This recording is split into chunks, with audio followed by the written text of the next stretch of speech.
ধর্মীয় নেতাকর্মী আছেন। যদি বিএনপি ক্ষমতায় আসে, বিএনপি কিন্তু মুখে আমরা ইসলামিক দল বলি না, কিন্তু বিএনপি তো খুব শক্ত কঠিন ইসলামিক দল।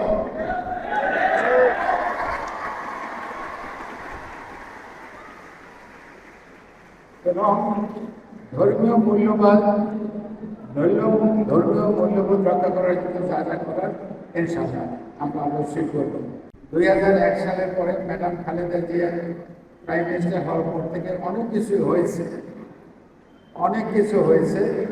সেই ফিরিস্তি দিলেও অনেক সময় লাগবে, কিন্তু সেই উন্নয়নের ধারাবাহিকতায় এখন কিন্তু আমাদের এই পায়রা বন্দর হচ্ছে, পায়রা পাওয়ার হাউস হচ্ছে, অনেকগুলো বড় বড় ব্রিজ হচ্ছে।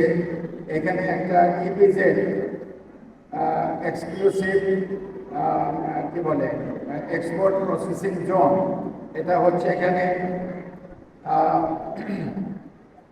যদি সম্ভব হয়, যদি এরপরে আল্লাহর রহমতে বিএনপি ক্ষমতা আসে, এখানে একটা ক্যাডেট কলেজ হবে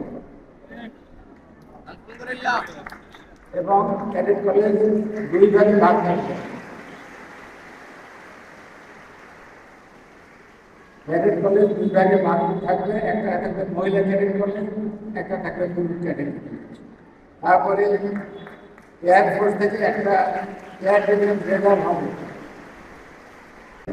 এমনকি আমার 3 নাতি তারাও ছিল। তো যাই হোক, ওরা অত্যন্ত ভালো কাজ করতেছে বাংলাদেশে। এটা মুসলিম অধ্যুষিত দেশ, আমাদের 94% মুসলিম, কিন্তু পৃথিবীর সবচেয়ে গরিব দেশগুলোর একটা গরিব দেশ আমরা। এর নানান ঐতিহাসিক কারণ আছে, ভৌগোলিক কারণ আছে, সেগুলো বললে একটা রাজনৈতিক বক্তব্য হয়ে যাবে, কিন্তু আজকে রাজনৈতিক বক্তব্য দেওয়ার দিন না। আজকে আমরা ঘরোয়াভাবে আমাদের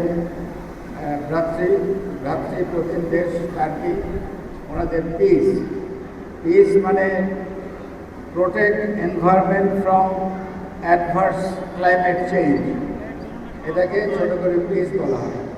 পিসের মাধ্যমে ওরা অনেক সাহায্য সহযোগিতা করেছেন, অনেক মসজিদ করে দিয়েছেন, মাদ্রাসা করে দিয়েছেন, হেফজখানা করে দিয়েছেন, অনেক কোরআন শরীফ দিয়েছেন। ওনারা শুধু আজকে যে আমাদের এখানে 5000 কোরআন শরীফ দিয়েছেন তাই না, এই 5000 কোরআন শরীফ আমরা আমাদের এই পৌরসভার আমাদের মাদ্রাসা, মসজিদ, এতিমখানা হুজুরদেরকে বন্টন করতেছি। ওনারা আমাকে আরও বলেছে যে আমাদের সদর থানার জন্য, দুমকির জন্য এবং মির্জাগঞ্জের জন্য ওনারা আরও 5000 করে কোরআন শরীফ উপহার দেবেন। সেই জন্য আমি আমাদের সবাই পক্ষ থেকে ওনাদেরকে এবং পিস এই এনজিওকে আন্তরিক ধন্যবাদ জানাচ্ছি।